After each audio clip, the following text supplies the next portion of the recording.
people have croaky voices. Boom, boom, boom. That's not my voice. It's the filter that's moving around. Boom. All right, it's the boombar on your boom radio engine. Everybody knows that Shalaro just comes correct on radio and now on TV. And it's going to be 1 hour of music, sports, politics, and everything in between. Good morning, good afternoon, good evening. It is the Boombar, like he had said, on your Boom Radio NG. My name is Alateluko, and I'm here to give you everything that we're here to give you everything that has to do with politics, sports, entertainment, governance, everything, and everything around the world. And like we say, everything else in between. So everything else in between can be anything. So sit back, relax, and let's get right into it. Today we're going to be talking about a few things here. Pump prices I think it's official to say that we're a fully deregulated system when it comes to pump price right now, because there's been talks about this the minute the dollar went up and all that. There were always talks about it. So yes, it's like that definitely is happening right now. So that is that part of it that we're going to be talking about. Also, we're going to be talking about the central bank and bureau de change. There's a lot that is there's a lot to unpack on that one. I know that it's not the first time that they've clamped down on a lot of them. So maybe we probably might be seeing less and less of these people. It might not be a bad idea. We'll talk about it. Let's weigh the pros and cons. Are they really needed? Do they need, that part of it. Also, there's been talks about the president. The president is back. There's been talks about the president submitting the ministerial list. Keeping in mind that there is actually a time frame that he has to. He does not even have he doesn't even have a choice at this point. So and looks like it's probably getting really close, dangerously close to that time. So we definitely will get to that and a few other things as time goes on. So sit back, relax, and let us get right into it. So the first one is that the pump price has definitely gone up. It's official. Pump price is now between, I think, about 565 to about 617. In some places as expensive as 640 naira. There's a lot of conversation here and there, like what's causing it. A lot of people might be wondering, okay, why is that happening, or what do we need? Why is that expensive and all that. And I think that one of the major issues, because when I first saw it, I was like, oh, okay, as the price of crude oil increased in global market, we know that definitely is a major that's a major determinant of the price. Once the price of crude oil goes up, the price of petrol and every other thing goes up. We see it happen perfectly in kerosene and diesel. I think people just got used to that fact quickly. Maybe people are now adjusting to it.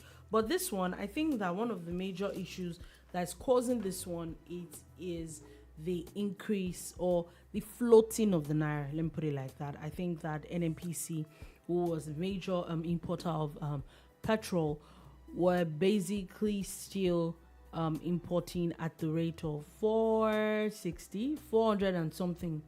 So now there is, obviously we know that in fact there's some days that naira goes as low as 800 and something. But it's kind of steady at 700 and something. So that automatically increases. Let me break it down for people that do not know. It kind of means that you need more naira, basically, to buy the same quantity. So that automatically increases the price, at least according to Ipman. You need more naira. Yeah, to buy the same quantity. to buy dollars. Yes. To get more dollars, you Yes. need more naira. You need more naira to get the same quantity of dollars that you have. Yeah. You need, yeah. Yeah, so it's still dollar that you need at the end of the day, sha. Yeah, but you still need more naira. Okay, it all them technical things and stuff needs to be broken down. It's our job to, help people understand and navigate it. But the truth is, regardless of what anybody says, the first point of call is the emotional and the sentimental reactions that follow these things. One of the strangest things ever is how the instant there's a pump price up, there's always a rush to go and buy fuel. Which I don't get. And like, are you keeping more money inside the house that? Wherever you are in Nigeria, if you are in Nigeria now, look around or ask around, you would hear that people have started queuing up for fuel. Now, it's not like they do not have enough supply. Do you understand? But the instant, I think it's a survival thing. And okay, one of the it reasons, doesn't make any sense, really. Yeah, it won't if you look at it from only one side. From the other side of things, what makes people do this is that what? They are anticipating that there will be a shortfall in supply. And what happens then is that you now have to resort to the black market or no fuel at all. And when we're talking black market, everybody was concentrating on the black market outside Nigeria, the ones in the neighboring countries. And people forget how those markets spring up on the expressways and freeways. You even find babies and old people and young people, everybody selling fuel in transparent jerry cans. Do you understand? Yeah, that's the black market I'm referring to. Yeah, and people don't want to be in that situation where you now pay maybe 3, 4, 5 times the amount that you. But nobody ever said that there is a shortfall in. All the times that they've been scarcity, nobody has ever said it, but there was scarcity. So how is an increase going to cause scarcity? Like, it still doesn't make any sense. No, people always want to have safety. There's a phrase. Some people call it panic buying. You get? I don't get it though. But again, you can't blame people who don't want to be caught up. I get it when you go to a filling station and there is not fuel, or there's a shortfall or something funny. But the fact that there's even an increase is like, okay, take for example. We know that, okay, it's not an example though. Let me just put it. The Nigerian Midstream and Downstream Petroleum Regulatory Authority has said that petrol consumption fell to 46.38 million liters per day in June, largely due to the removal of subsidy. It's saying that there's a 35% decrease. Mm-hmm. It said they were averaging about 65 million liters of daily consumption, which other than the issue of smuggling and all that, there is a drop in what people are buying. Yeah, there has to be. Do you understand? So if that is, what does that tell us? That there is actually supply. The demand has just dropped. Okay, so again. So if that is happening, why am I stressing myself? You're going by the book. You're just going by the book. And a lot of people will not go by the book. I get it that people are but what I'm saying is that this panic buying, it does not make any sense. I am not saying that it makes sense. I'm trying to explain what fuels it. You see what I did there? What fuels panic buying of fuel? You see what I did there? No, guys? I did not see. You see, right? No, I did not see. So the thing that I'm trying to explain is that a lot of people will also tell you that all the times that they had to go and queue unnecessarily for fuel, nobody said that there was going to be scarcity anyway. So this is how it usually starts. Mm-hmm. But you see, the biggest winners in all of this are the owners of the filling stations, and their staff, especially the guys at the pump. They have 2 characters. In fact, I can say 3. They have 3 characters. The one when there's a lot of fuel, they're begging you to come and buy from them. You know, that's the very terrible one when they really are begging you to come and buy. The one where you just meet them, they're constantly dispensing fuel, car after car, which is normal. Then the demigod mode that they enter. Yeah, when there is scarcity, but there isn't scarcity. When there's scarcity, and that's so you're now suddenly turning them to no. Have you ever wondered why? Okay, I've seen this more than once, right? People who own filling stations, I've seen it more than once, where they would deliberately be selling from 1 or 2 pumps instead of the entire 6 pumps. Do you understand? And usually, you know, each pump has a tank dedicated to it. Yeah. So if you ask them, they'll be like, oh, that there's only fuel in that tank and everything. And when the authorities come to investigate, they find out that they have fuel in all the tanks. But they also create that scenario. Artificial and scarcity. Once they create their artificial scarcity, you know, people start to rush. I get it. It makes sense. I'm just saying that at the point where we are now, it is obvious that other than the smuggling, even the owners of filling stations are not getting demand as usual. So it will be foolhardy for anybody to keep the fuel that they have. And that's why they now create, now that you see, they don't get demand. And when they create that artificial thing, the demand increases. It's the typical way for Nigerians to react. I get it. Makes sense. Yeah, they will create the artificial scarcity. But as of now, there isn't any form of even artificial scarcity. But we must put ourselves under pressure just because. See, I don't know. It doesn't make sense to me. In this life, I have been in so many, gone through so many fuel, what's it called now? Fuel queues and all that I think I'm just done. Like, if there's fuel, we bless the Lord. If there isn't, please. No, there's some things that, you know, every time you think you did something, yeah, and then you're like, I'm never doing this thing again. And then another maybe like very difficult time comes, and then you do another thing, you're like, was that me? Exactly. Would I have thought I would have done that? And then like you just keep, but I think at this point, I think I'm just done. I really am done. Anything that's going to happen is going to happen. So one of the things that will be going through a lot of people's minds now, and it's gone through my mind too, is this just a passing phase? Is this still part of the process of deregulation? Because I think that was something we're all expecting. Yeah. So, but it's only normal to anticipate or speculate and start to calculate, like, oh, is it going to go higher? Is it going to go lower? We don't know what's going to happen with the price of crude. We don't know what's going to happen with the price of the dollar. And that leads to panic also. It leads to panic. And it also causes a lot of hardship for people because transporters will hike their prices. Oh, yeah. People in the markets, you know, commodities, sellers, and everything just goes up.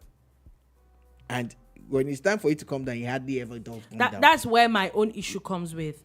I hope that, hopefully, at some point, when the dollar to naira actually drops drastically, it means what they're telling us that the price of petrol is also going to drop. If that's what it is, because it should make sense. It also means that a lot of when some other factors come in, the price should drop. I'm just saying, let's know what we are doing. You know, still on this matter, I don't know if the report was about to move away from it, but of course we are currently dispensing of the matter that has to do with the pump price of fuel as it being dispensed at the filling stations. You see what I did again? Oh, I'm bad like that. Now, if you go and check Twitter trends now, suddenly Dangote is trending. Oh, okay. You know, Dangote is trending. Renewed Shege is trending. And it is Nigerians who are actually gleefully, you know, celebrating what's going on. They are Nigerians, they are, trust me. And they're happy, and they're already, of course, politicizing and said, oh, renewed Shege. Maybe you people are shouting renewed hope. Now this is renewed Shege for you. And look, I know that politics is important to a lot of us, but is it that when you poke fun at people who support these new reforms, you are immune to the effects of the reforms? Because those are some of the jokes that you poke at them. Yeah. You know? And I think at times that we need to remove politics from things and look at, the bigger picture. Especially with this fuel subsidy issue, subsidy removal.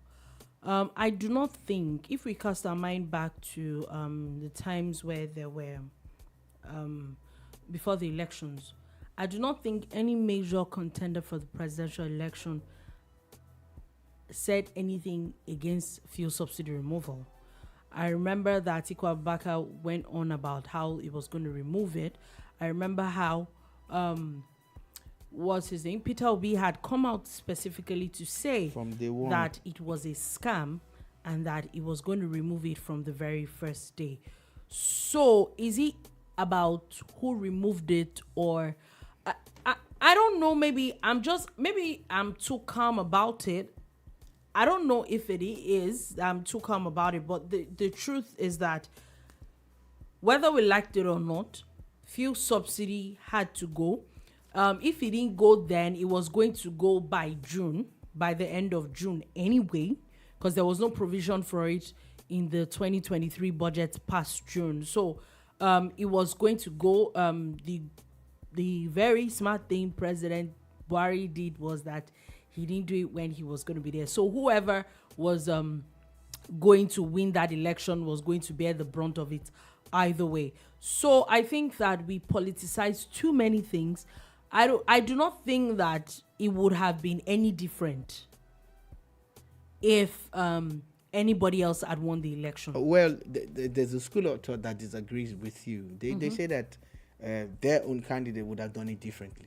That there would have been a different way. He was going to remove it from day one. That there would have been palliatives in place. It was going to remove from day one. You cannot spend. Well, I didn't mention any name, so I didn't know which one. No, that's what I'm saying. They were all his anyway. Whoever it was going to remove it from day one. Let's break it down. There's an amount of money. There's no president can spend without permission or approval from the National Assembly. Whoever was going to do it and said they were going to give palliatives from May 29th, even if they had that money, okay, they were going to buy buses. They're not going to build buses or create buses or import buses the first day. Those things take time before they come in. It's a process. That's even if they have that money. Now they do not have that money until the National Assembly is set up. The National Assembly did not get set up on, I think, June 11th. Then there was the issue of getting their principal officers and all that and blah, blah, blah, blah, blah, and all that. So that took like another week or two before permissions and approvals come in, before those things can actually be set in motion. So I still say that I don't think, regardless of whoever was going to be president, I do not think that it would have been any faster. And it would have been any different? Or any different. That's where, at the moment, in the coming weeks or months, then we can now say, oh, okay, after 3 months or after 6 months, my candidate would have done this a certain way or that way. But for the immediate, let me ask you a question. I do not think that it would have been any different from anybody else. Let me ask you a question. Yes, please. So, going by the plan to, play up the importance of gas now. Yeah. Liquefied and compressed gas. Yeah. Do you not think that maybe the government should have done this gas thing, sped it up under a period of 2 or 3 months, let the conversions happen en masse? So that and was everything before removing subsidy. So that was on the former President Buhari. Yes, I agree, because I know that they really, really started this gas thing. They made it a thing and it looked like they were going to kick it off immediately. It wasn't as fast as it. Yes, I agree. But the honest truth is that they didn't. So it is whoever comes in meets that they would have to deal with. That's where my own issue is coming from. Yes, President Tinubu President Buhari could have, they probably should have done a better job. The energy ministry and all that, the financing, they could have done a better job at, getting a lot of these things ready. Some of this World Bank loans and all that, maybe probably had even gotten approvals from the Ninth Assembly before, so that whoever comes up with the new dispensation already has the approval, so that it can get things running and all that. But if we go back to that, we're just crying over spilt milk. It is what it is. That's personally, I like to be very realistic. That did not happen. Now we have to deal with what did not happen, the consequences of what did not happen, and how do we move forward from that. That's where I'm coming from. Like, I do not think that at the moment it would have been any different. It would have only been different if things had been different from the angle of the former administration. If they had sorted a lot of things out properly, because if you were the one that decided to say that you were going to take out fuel subsidy, the issue of palliatives and all, in fact, I felt that it would have even been a smart idea if they had started kind of infusing the issue of palliatives quickly. So, or maybe the minute a new dispensation comes in, the palliative starts. It kicks in almost immediately. But hey, it is what it is. There's no need to be, going back and forth over what didn't happen. And then let's just move on and let's see how to make things better. Anyways, on a last note, before we leave the matter of the pump price, a lot of Nigerians are going through a lot. It's becoming increasingly difficult for people to cope, and they're looking to their government to come through for them.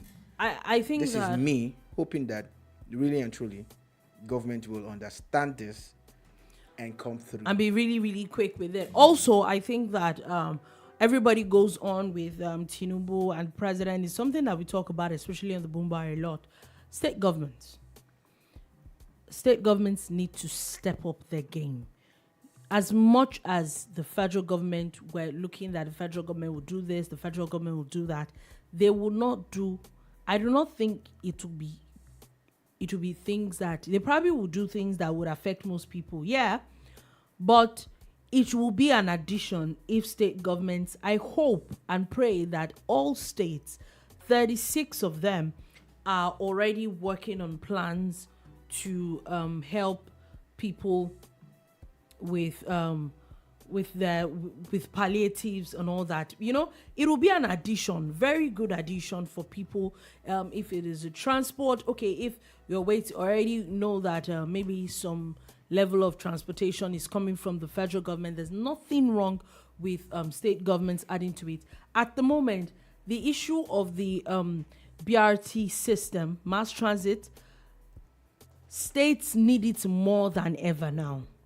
Much more than ever. The thing about fuel, petrol, that everybody keeps talking about, is we zero in on transportation alone. Yeah. But this is the lifeblood of Nigeria's economy. When it comes to the medium and small scale industries, they have to generate alternative power for themselves because the national grid cannot supply enough power to them as required. So they use petrol. Most of the capacities of their generators, are powered by petrol. Yeah, you either use petrol or diesel. Right now, they're about the same price. Petrol. No, I get what you're saying. I'm just saying that even if you use diesel, it's about the same price. Yeah, but petrol, because they cannot afford to buy diesel generators. Okay. The cheapest diesel generator you want to buy is over $1 million plus. Medium and small scale, there are more people who fall into that category than the large industries. Yeah. I'm not saying that they use more energy, but I'm saying that there are more people. But if you do the statistics, they might be using more. They consume, And I'm talking for the, entire industry, people who, the barbers, the tailors, the welders.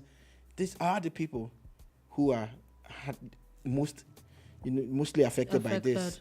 The agencies, everybody is being hit by this thing. So, but we always talk about transportation. Transportation is just a part of it. Again, in the homes, people are at home. When it's hot, it is extremely hot and you're uncomfortable. The quality of life drops. Yeah. There are little children who are crying because of heat. All of these things has to be sorted out. And petrol is being leaned on too much. Yeah, like we you have said, a country in the tropics. We have solar energy. We have wind. We need to start harnessing these things, these low-hanging fruits. I'm happy that they've signed those. Shout out to Buhari for signing those things and coming up with the plan to decentralize the grid. I've been to talk about it. Oh yeah, that is needed In the immediate, yes. in the immediate, what can you quickly do? I get the palliatives for people who would get 8K per month for 6 months. I think it's a good idea. I think it is, because when we look at the people who do not even have, there's a video of Peter Obi that I saw. I've seen that video before, but I've seen a snippet of it again when he said he went to the village market, not far away from him, and he had an interaction with the people in the market. And I think he said he gave them, maybe it was like, okay, I think 10, I gave each person something. 10,000 naira. And he said those people told him that he had doubled their capitals. So at the end of the day, I saw a tweet that someone was talking about how if you're complaining about 8,000 naira being too small, then you are not the one that needs the 8,000 naira, which I think I agree. I really thought at first that money was really ridiculous. Yeah, because when you think about people and what people use, some people's whole capital is not up to 5,000 naira. That's why I kept on going on about how we look at things always from our own perspective. Angle, yeah, and when you remove yourself from that scenario and put other people in it, it's a lot. But those palliatives need to go beyond, the monetary, income that or succor that they might get from this. I think the government should be talking to manufacturers of solar panels and the batteries. We have these raw materials to make those batteries. We have those materials. Hear the gist about one of these companies that makes electronic cars, in one of the biggest in the world, that wanted to come and be taking the raw materials from Nigeria. And Nigeria said, come and build a factory here. Yeah. That is smart, because now we're talking about processing. Africa, is actually the Garden of Eden. I say it freely. And all the resources are here. So when we start processing, people will get jobs. They'll get income. And that same system will be deployed locally. So I'm just making a passionate appeal to policymakers that in the long term and short term, you must think about people-orientated ideas that will make life better for all Nigerians. Mm-hmm. I totally agree. Let's move on from that. Oh wow, we spent quite some time on that. Let's move on from that quickly, as the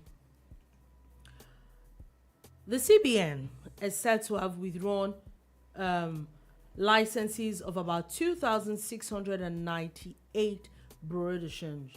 Now, before we get to the angle of them withdrawing their licenses, I am actually genuinely asking, are these people doing more harm than good? Well, I can't speak for them. Can't honestly answer this question, But I was hoping that you would start from the angle of telling us why those licenses were withdrawn. At least that way we can understand the whole scope of the thing, because it means that the licenses were issued. Yeah, in the first so place. According to them, they're saying that they released a fresh list of a total number of 2,999 bureau de change. Yeah, they released a new list, and those are the ones that that they've approved. Now, they also said that licenses of 2,698 BDCs have also been withdrawn. They're saying that basically they just put out a statement saying that they're releasing they're approving some and they're banning some. That's it. Okay. But what is the reason? They don't have a reason. They didn't put a reason there. In that way, it will be very hard for me to find out if these guys are doing good or doing bad. Do you understand? Yeah. I have always been of the belief that decentralizing a lot of things will make life better for a lot of people. You know, take that concept of decentralization into virtually every sector, and you'll find that it just gets better. You know, take it into transportation, take it into banking, take it into. Imagine if, for instance, all the major banks in Nigeria, maybe there are about 20 or 30 of them, you know, just have one branch. It won't make any sense. It won't make any sense. But when you decentralize and you put branches all around the place, people will have access to their services. Do you get? Now, it's not even about the physical structure. Now you can, you know, open your account with your Facebook account. You understand? You can, you know, access funding on mobile apps on your phone. That's banking still. And these were things that were virtually impossible a few years ago. You had to walk physically into a bank. Transactions are done today without you touching money. Yeah. And you're spending money. Yeah. Do you get? So look at it. That's decentralization. That's my concept of it. So look at it. That's my definition of it. So you do that for the power sector. You know, power generation and distribution. Decentralize it completely. Let communities generate and distribute their power. You know, it also even takes the pressure off the grid. Let the grid be available for lighting up the highways, you know, for all the major hospitals and stadiums and police stations and barracks, you know, the military abodes, you know, the presidential villa, all of those places should be on the grid. Yeah. Mm-hmm. Then, you know, then you have pockets of power being generated either through wind or solar. This is the reality that we must face. So the same thing goes to banking, and the same thing goes to the BDCs.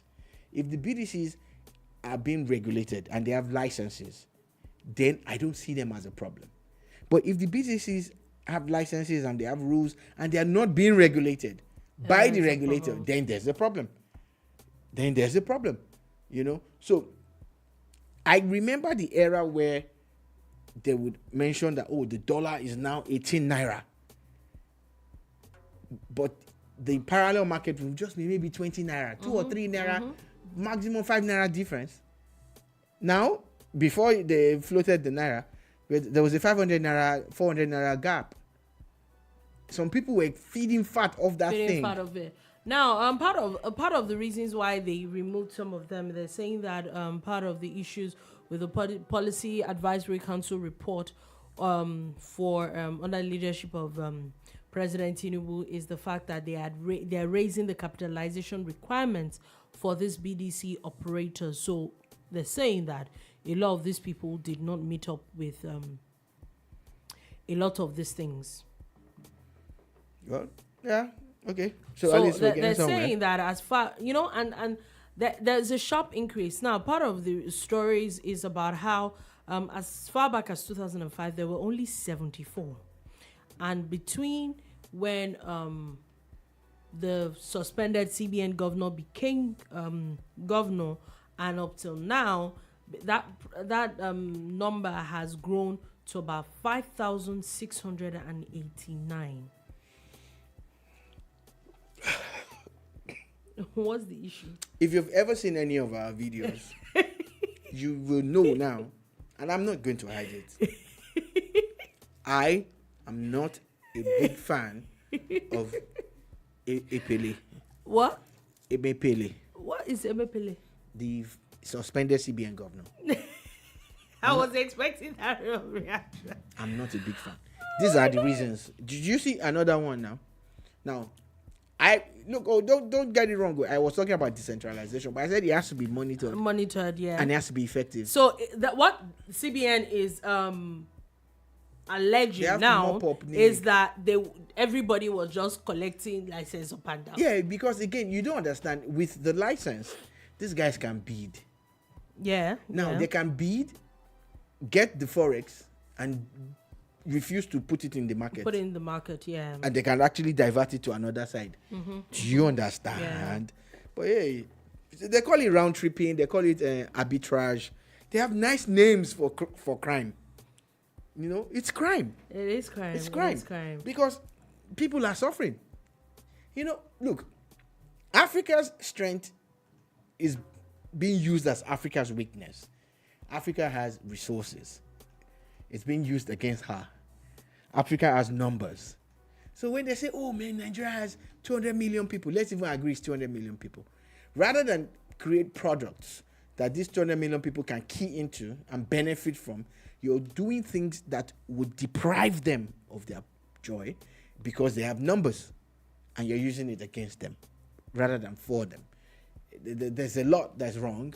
So if we don't need that many bureau de change or changes, then why do we have them? Except they were using them for God knows what.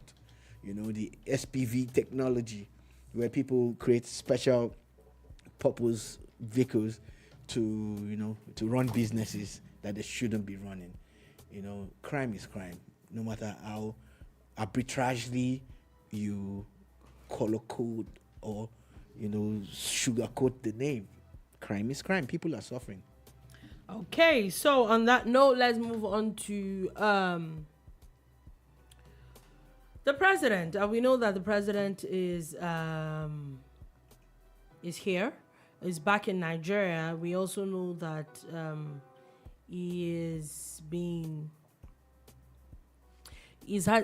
a meeting with a few West African presidents. So we're definitely going to be talking about him, as now there are talks of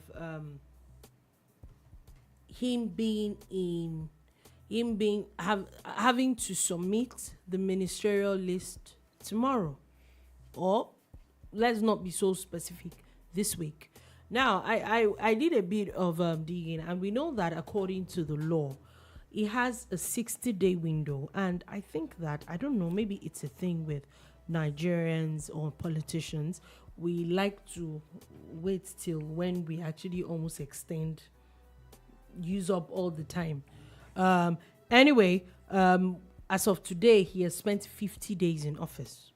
Okay. So he has barely 10 days. Okay. For him to submit a ministerial list and for it to be screened. You know, one of the things that we should have done is to look at all the presidents that we've had since 99 and how long it took them to submit their ministerial list.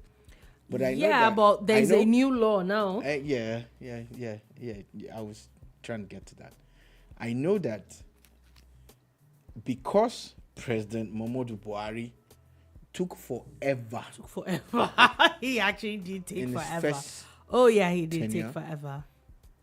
People had to come up with this law to say no president should take more than 2 months. It's ridiculous in bringing out a ministerial list. It's ridiculous. Nigeria is a country that is very complex, and we cannot afford to have one person trying to run a show. Yeah, I don't know what he was going through then, but honestly, I don't care. I don't think. I think looking back, I feel that, and this is a naive thing because I'm not in government, but I'm going to say my naivety. I'm going to put it out. You won the election on the 25th of February.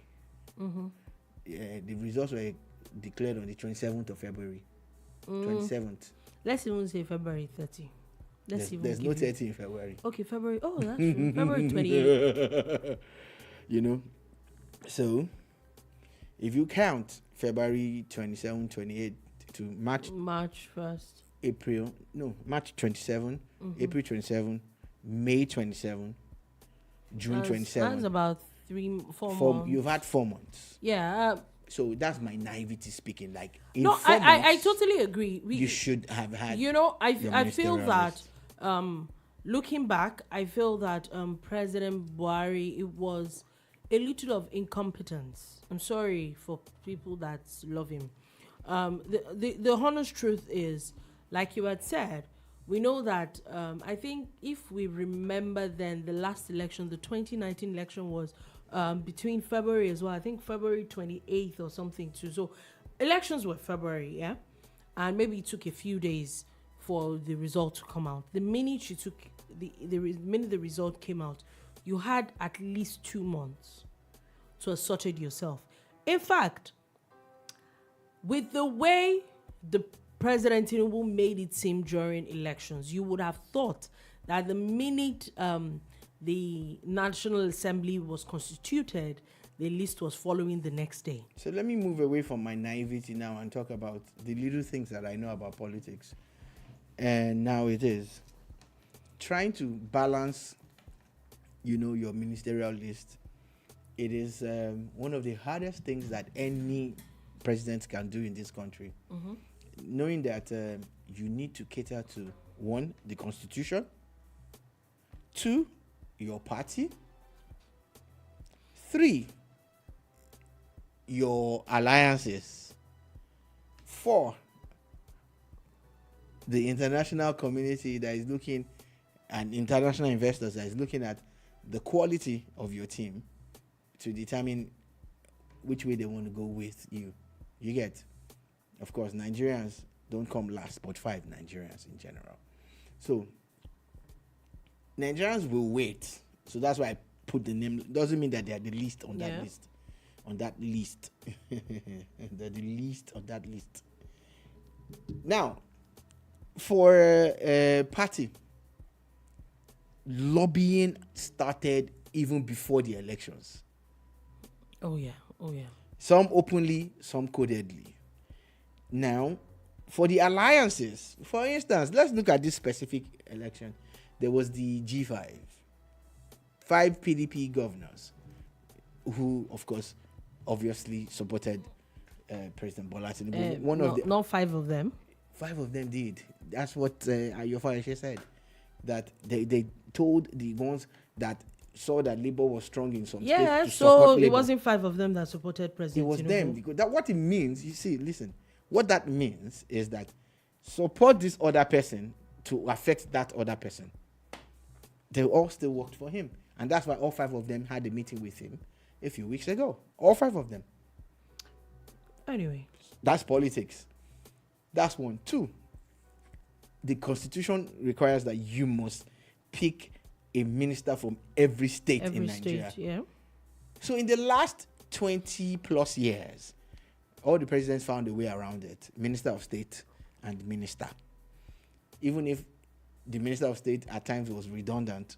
Nobody said cared. Anything about it until Festus Keyamo actually made a point of it. Yeah. So that's one angle. The other angle now is to cater to demographics and gender, religion, and regions. Ethnicity, There's a lot. You have to do a lot of balancing. Yes, yeah. You have to do a lot of balancing. Look like you're favoring one side with another. Yeah. Another thing that has to be considered now is, everybody's going on about how the cost of governance is high. So you can't take too many people. So, how many people are you going to take?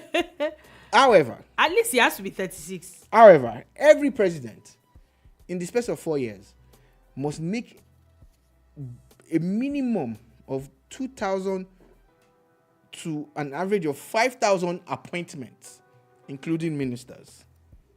Their parastatals, their boards, ambassadorial seats, and all sorts, yeah? So talking about the ministerial thing, they need to consider everything. They need to consider everything. Mm-hmm. And in considering everything, it's like the Super Eagles list. It has never been perfect. Whenever they bring it out, they'll say, why did they drop Igalo? Why didn't they put Ahmed Musa? Why is Ahmed Musa still on that list? That is what's going to happen with this one too. It definitely is. So, but in all, a lot of people are also saying, there's also the angle of bringing technocrats versus bringing politicians. Or if you have technocrats who are politicians, then you are lucky. But you have to strike a balance. It is hard, but I think he pulled it off with the appointments of the chief of staffs. Yeah, I think he did. The ability to spread it across regions. The service chiefs. Thank you. Spread it across regions and religion. Yeah, I think Nigeria is a very complex country. One. So that is the political side of me talking. The naive side of me I've spoken earlier. So in all of this, I still don't care. I've said it before. I'll say it again. Give us a ministerial list. Now we know that he has just 10 days. Give it to us. It's just 10 days. In good time. There's no back and forth on that. Now let's move on from that quickly, and let's move on to a few years ago. You know that the EFCC Twitter handle was popping. Number 1. It was. And that guy left. And it probably made a lot of people follow the EFCC They're not like before again, but they still have that number because of that win. Now, looks like the DSS Yeah. is ready to give everybody, Bagbos. basbos. They are not waiting for you. What my people now call voweless. Voweless. They are not waiting for Spelt as VAWULENCE. So, according to the DSS official handle on Twitter, let me read this tweet. And Please. they said, charge and bail over zealous, uninformed IPOB ESN Maxwell Okpara mobilizes other like-minded lawyers against the DGSS. Futile efforts. Well, Nigerians beware. This is in bad faith. Transferred aggression.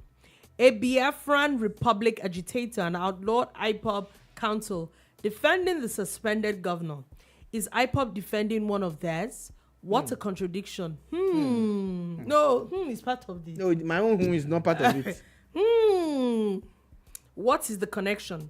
Is someone telling us something? May Maxwell be properly educated on points of law, please. Okay. Now, It's time to be going over. now, a lot of people, some people will tell you, "Oh, that's extremely unprofessional. That's unexpected. Yeah, That's from unprecedented.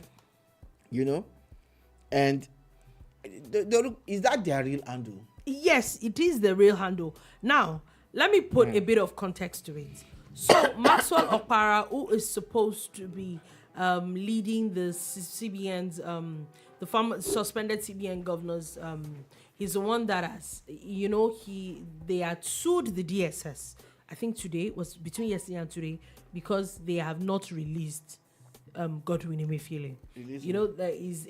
There's a court judgment asking. There was a court judgment last week that was asking them to charge him to court. There's another court judgment that was asking that he should be released immediately.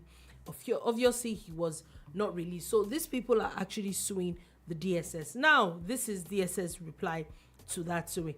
Let me put a bit of context. This person, Maxwell Okpara, who is leading the legal team, is said to be one of the lawyers for Nnamdi Kanu.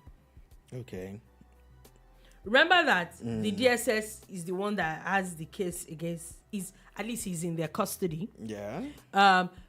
Godwin Emefiele is also in their custody. So at least that's one thing. So they probably know all the lawyers they're dealing with when it comes to those two cases. And now, according to the DSS, once you are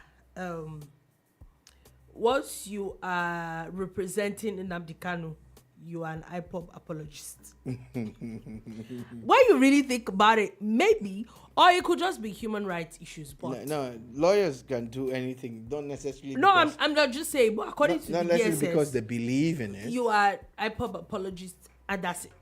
And they are ready to give you boss. They call him charge and bail lawyer. That one hard. I think that's a little too far.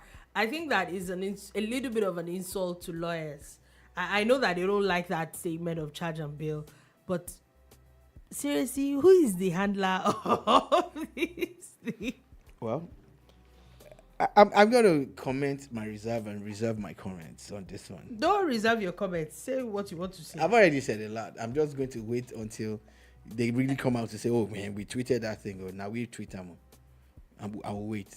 I'm gonna wait. Oh, they actually did. Anyway, moving on quickly from that, the House of Representatives has asked security agencies to actually desist from burning vessels with stolen crude. Now, following the resolution, they're saying that they should have actually probed the circumstances surrounding the circumstance. Let's recall that. I don't understand.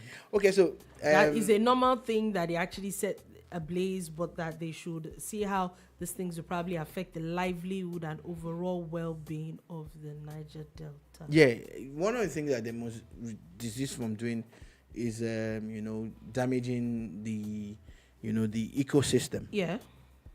However, the same ship had been arrested before, and it disappeared, then reappeared, with a new name and a new ownership. Of course, they don't want to make that risk They don't anymore. want to, yeah. Nigeria But is maybe losing, there are ways to Nigeria's compress Nigeria's it losing and too destroy much. it than Nigeria's burn it. losing too much. There's a sustained onslaught on this oil thieves now.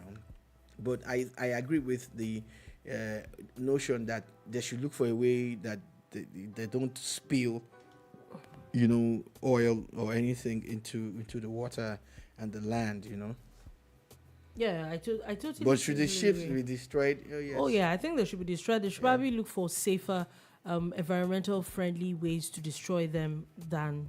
I'm sure they may. Okay, if I was about to say there's chemicals to melt, but I'm sure that if there's a chemical that is going to melt that kind of metal, it's probably going to be dangerous as well. Anyway, wanted to add this quickly.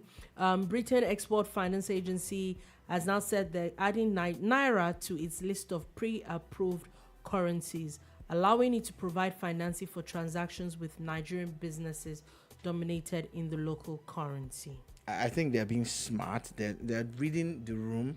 Yeah. And they're noticing the global trend. So things are happening now. There's trade going on between India and Saudi Arabia. And the Indians are using their local currency. The world is entering a new realm. People are saying that usually currency is backed by gold. One of the biggest currencies in the world is not. It hasn't been backed by gold since the 70s. So why is it the main? I didn't mention any name because you people can be funny. Yeah, right. So the world is saying, let us allow trade between brothers and sisters without having to go through, some continents and some other continental powers. Recognizing the Naira as one of the currencies is a smart move on their own part. I must give it to them. So as they walk this path, I pray other countries will join them. Okay, so I just saw this thing, very interesting, where two secondary school students aged 13 and 15 have allegedly faked their own abduction for 3 days to extort money from their mother. Age is what? 13 and 15. In which state now? Ondo State, Ola Akoko in Ondo State. Can we dash Akoko to Edo people or something? Because at this point I'm very, very embarrassed. 13 and 15. Okay.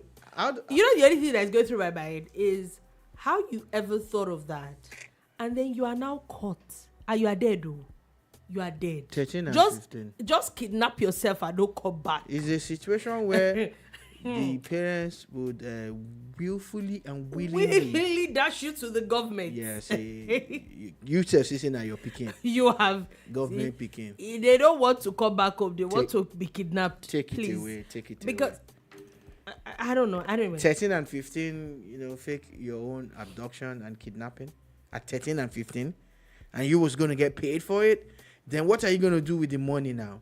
How do you want to spend it? How much were you asking for? Then you now come back to the same house. Same house. Yes, and you still be looking at your parents, thinking like, oh, look at what you put them through. There's a lot of 13 and 15. There's a lot that parents these days need to do. There's a lot. That shot go here. Anyway, let's move on quickly to Abia State as they've announced that about 2,300 ghost workers have been removed from the payroll. Really? Just 2,300? Yeah. You would expect that there will be more. Why though? Because that's what they do when you don't have a proper check in place. We all know this thing happened that even in Lagos until they brought in, science and technology, to nip it in the bud. Look at the federal government. When they came in with the central payment system, they still found some people. They still found a way around it. So now they're saying but that shout out they've won. To the governor. They've saved about 200 million naira on payroll per month. I think that makes sense. They should dig deeper. There will be more. There probably is more. I'm still sticking to Abia State. There was news. I saw news yesterday about them sacking all medical doctors in the States. I honestly never believed it because I didn't think that it made any sense. So did you see an official statement? No, I didn't. That's why I'm saying that it didn't make any sense to me. before I even see an official statement, there's some things I'm like, Must be fake news. how man. many doctors are in the whole of? We already have issues with doctors. I'm sure in places also like in the southeast, there's a lot of the sit-at-home issues and insecurity. I'm sure that there's still a lower number of doctors again in those places. So why would you now sack the little that you have? And of course, I was right, as the Abia State Commissioner of Health has now dismissed the news as untrue and unfounded. Yeah. That they Fake have no news. intention of sacking or disengaging any doctor. Just wanted to quickly put that out there. Also, Osun Assembly has now confirmed the 25 nominees that the governor had sent to them a few days ago, where we had talked about at the bar. Yeah. That's good news. That's good news. Okay, so also the court has now declined to they've stopped the more like they did not disqualify the APC candidate for governorship in Kogi State. There's been talks of I think his opponents, some aspirants had taken him to court asking for him to be disqualified. Why? And all that. I think Politics. issues with primary elections and all that. But And they are members of his party. yeah, not today. Talking about members of people's parties. So according to this, they're having saying that opinions. the APC candidate did not validly resign his employment with the Kogi State Public Service at least 30 days before he participated in the primary elections. Okay. But the court says nothing like that. No, right? the court is saying that there is nothing like that. Quickly, I was going to quickly chip in. We're talking about Oh, yeah, people please, go talking ahead. about other people's parties, and Osita Chidoka is a member of the PDP, top yeah. guy, top gun, massive Former member, minister. former minister, Yeah. amazing entrepreneur. He's been in the news a lot. Owned the exam center where, Mesoma. the infamous Mesoma was trying to manipulate the system, and he said something. The APC now, remember, we're analyzing their exco wahala, and now Osita Chidoka is saying that APC, he's PDP, Oh yeah. should pick their chairman from somewhere. And I'm just going to like to ask him if he can share this video. Go to it, Mr. Uncle Daddy. How is it going on? How is it your How is it business? your business? Are you now a member of the APC? I agree with Is you. this how politics works now? Because I don't want this kind of politics. So you should Yeah, I saw that thing, and I'm like, concentrate on your party, man. that they should pick a new one from a part I of take the, concern you. It's not your business, whatever it is that they're doing. Is that why it's- we're here? Mr. Uncle Daddy, face your front. Face your front, yeah. Anyway, and on that note, that is all we're able to take today on the Boombar. Thank you for listening. Thank you very, very much for watching. We will be back again tomorrow at 3 p.m. West African time to give you another wonderful edition of the bar. Do have a beautiful, beautiful day ahead. Peace.